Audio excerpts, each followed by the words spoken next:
In the months leading to the Phantom Menace, Dooku was in contact with Darth Sidious. He became disillusioned with the Jedi Order and then blindly following a corrupt Senate that fails to serve the Republic it represents. This caused him to leave the Order and commit himself to the dark side. But what if Count Dooku stayed a Jedi? Let's begin during Tales of the Jedi. Dooku confronts Sidious, telling him that he went too far killing Qui-Gon Jinn. Sidious thought Dooku would understand because they both lost an apprentice and it was for the greater good of their cause, but he was wrong. He tells Sidious he could have been an ally and that he's done everything for him. Sifo Dyas, Kamino, the clones. He has betrayed everyone and everything he knew. Yaddle intervenes at this point after hearing all of this and tells them that it all ends now. She tries to connect with Dooku, explaining to him that there is still hope for him. He can come back from what he's done. Yaddle tells Dooku she's left the council and they should have listened to him, but together they can bring about change. She asks Dooku to step to him and together they can end Sidious here and now. She pleads with him that he's lying to him and being manipulated. She points out Qui-Gon Jinn's death, which pushes Dooku over the edge. Qui-Gon, his apprentice, died at the hands of the Sith. This fact cannot be forgiven. He falls to his knees. What have I done? You are right, Yaddle. I've gone too far. The galaxy needs change, but the Sith is not the way. Dooku gets up and turns around to stand beside Yaddle and face Sidious. The Jedi ignite their blades in front of the Dark Lord. You fool, Dooku. We could have served the galaxy together. Sidious sends lightning at the Jedi who both block.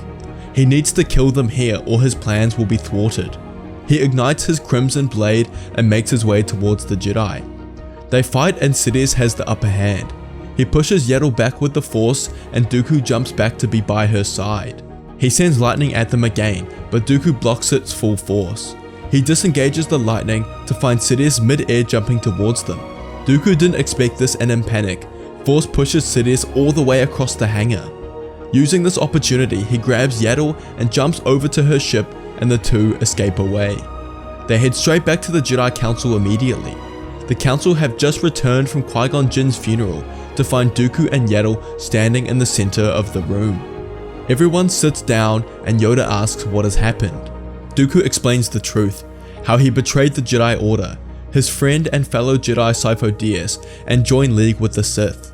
But only when Yaddle confronted them did he realize he was wrong and being manipulated. Mace asks who the Sith is and Dooku tells them it's the new Chancellor Palpatine. All the council are shocked, both at Dooku's betrayal and Palpatine being the Sith Lord they've been looking for. Yoda tells Dooku that it will take time, but he can come back from what he's done. There is forgiveness in the light, but he will have to work for it. He will not be removed from the Jedi Order.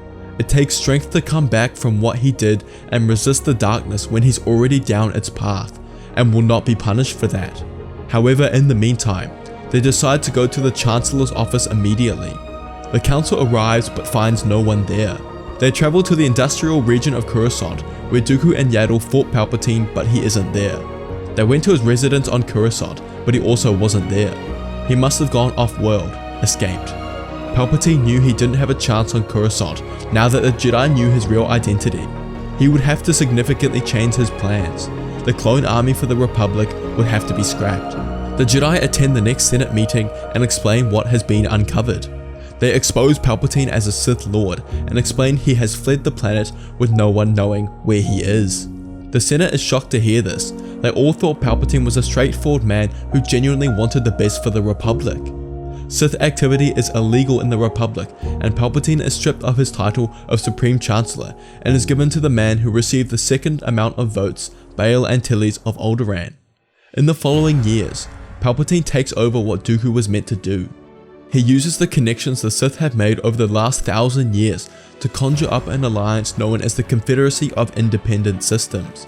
Groups including the Commerce Guilds, International Banking Clan, Trade Federation, Corporate Alliance, and Techno Union are leaders on the Separatist Council. Dooku had explained to the Jedi Palpatine's plan for the clone army, to have them fight beside the Jedi and Republic just to turn on them when the war culminates. The Jedi know a war is inevitable now and convince the Republic Senate of this. They explain the dangers of the Sith and how backing Palpatine into a corner and revealing his identity has only increased the chances of war. The Republic takes over the Clone Army project. The new Supreme Chancellor and a few Jedi members travel to Kamino and go over the template for the clones, and just as Dooku said, there were plans for an inhibitor chip to be inserted that would cause the clones to turn against the Jedi. They have these removed and production continues. Word of Palpatine's real identity and his betrayal from the Republic spreads around the galaxy.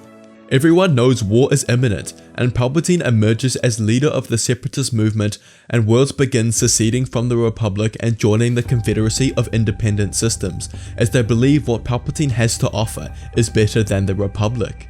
For a while, a huge number of systems had lost faith in the Republic, but there was no alternative.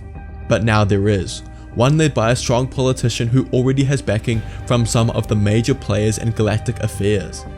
In the few years after the Phantom Menace, Dooku trained directly with Yoda to resist the temptations of the dark side. At the conclusion of their training, Yoda tells him that the fact he brought himself back from the dark path has only made him a greater Jedi. Dooku introduces himself to Obi-Wan Kenobi, Qui-Gon's apprentice whom he had never met. He meets Anakin Skywalker himself, the boy whom his apprentice Qui-Gon believed to be the chosen one.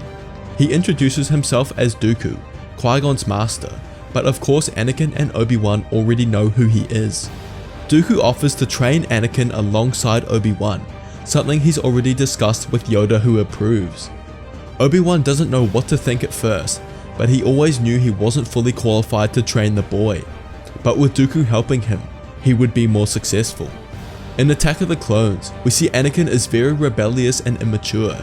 He constantly rebelled against Obi-Wan's orders and disobeyed the Council, but now under Dooku's tutelage, he would be different.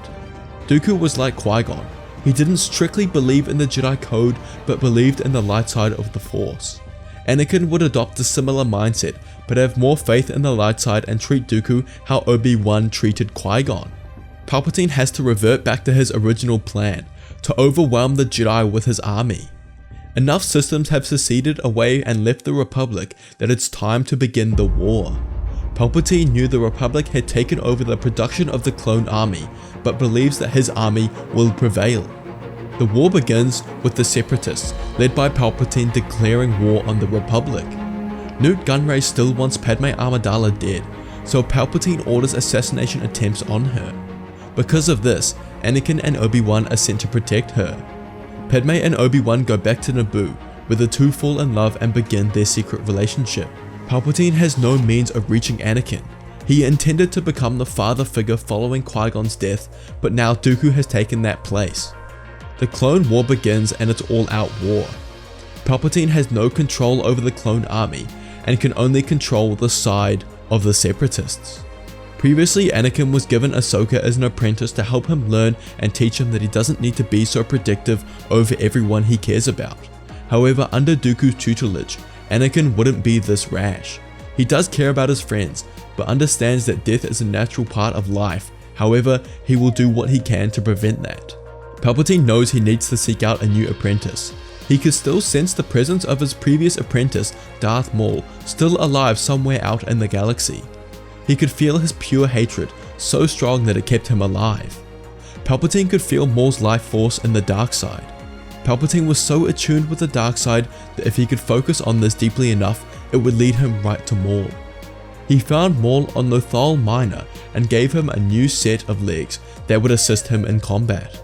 Maul was once again by Palpatine's side. He continues to train the Sith, who only grows in power.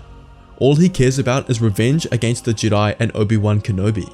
Palpatine knows he needs Maul by his side, and continues with his plans of creating General Grievous with Sifo-Dyas' blood, and he is introduced as the leader of the droid army.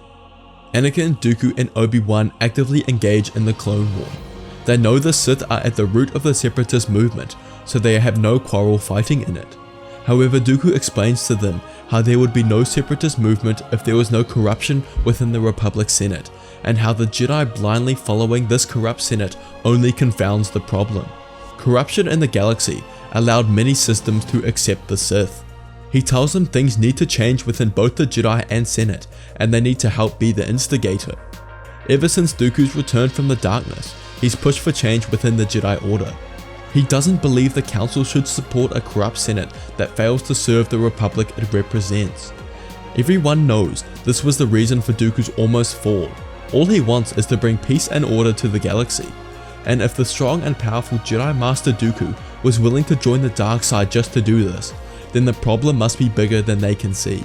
Yoda resonates with this the most. He knows he trained Dooku, and even if his apprentice was willing to go to the dark side, then change must be necessary. The years following this, change did occur within the Jedi Order. The Council began to slowly question their orders from the Senate and Chancellor and get to the roots of motivation behind their orders. They ceased to follow blindly, but followed skeptically and began to truly serve the Republic rather than the Senate. However, they weren't completely there and still had a ways to go. But then the war hit and the Jedi were thrown into combat. Change was taking place and many Jedi and residents saw a bright future for the Republic. All that had to be done was win the war, not an easy task as they faced a difficult opponent. Palpatine no longer had insider knowledge on the Republic and Jedi's war plans, which would cost him great losses. The Republic military and Jedi would be focused on taking out key separatist supply and manufacturing centers. Without Palpatine as Chancellor, there would be no one within the Republic prolonging the war. Because of this, both sides would go to each other's manufacturing centers. Kamino would have to be highly defended, and towards the end of the war, there would be the Great Battle of Kamino, which would ultimately decide the fate. The Republic and Separatist forces fought keenly above the water planet, the Separatists being led by General Grievous, and Dooku leads the Republic forces alongside Obi-Wan and Anakin. Anakin was a creative and skilled battle strategist, and it was his cunningness that resulted in the Republic winning the Battle of Kamino and destroying a huge portion of the Separatist forces, along with General Grievous himself. After this defeat, the Separatists continued to suffer loss after loss, with them losing significant ground. They were being pushed back to their home worlds, and one by one, core factions would be defeated from the Trade Federation to the Techno Union. Palpatine was being pushed back into a corner. He had underestimated the might of the clone army which he built, in addition to the proudness of the Jedi Order. This filled him with nothing but rage. He called Maul back to Geonosis as he knew desperate measures would have to be taken to ensure the survival of the Sith.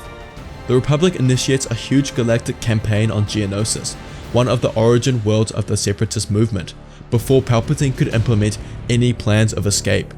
The Jedi send hundreds of members along as they surround the planet, not allowing any possibility of escape. Whatever futile defenses the Geonosians had were easily overwhelmed, and hundreds of Jedi landed and surround the building where Palpatine and Maul were held up. In went the entire council, as well as Obi-Wan and Anakin. They enter slowly and hone in on the Sith's location. They surround them from every angle. Sidious uses every force technique possible, and Maul attempts to intimidate the powerful masters. However, there were too many of them, too strong in the light, and they would not compare to the power of the light side. It would be Anakin who would deal the final blow to Darth Sidious. The Clone War is won and the Republic is victorious.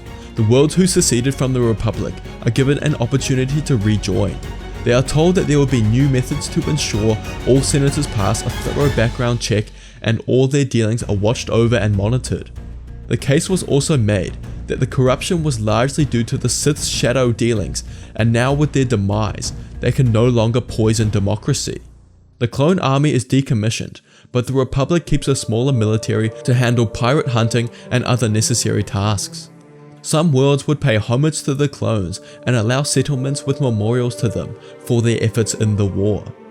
When Anakin returns to Coruscant, he was greeted by his wife, who congratulated him for winning the war.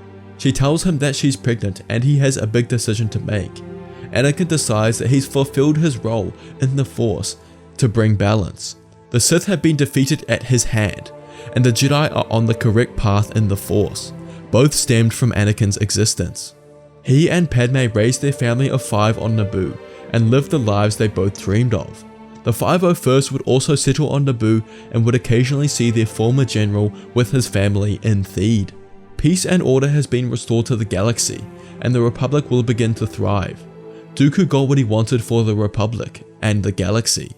Thanks for watching, guys. If Dooku betrayed Palpatine and his identity was revealed to the galaxy, then this would have resulted in his demise. The Sith were so powerful because they were able to work in the shadows and behind closed doors. Without Palpatine having control over the Republic, there is no way the Separatists would win the war. Dooku was key to the Sith's victory. Please consider becoming a member to support the channel. Join our Discord, it'll be one of the links in the description, and leave a comment on what you thought.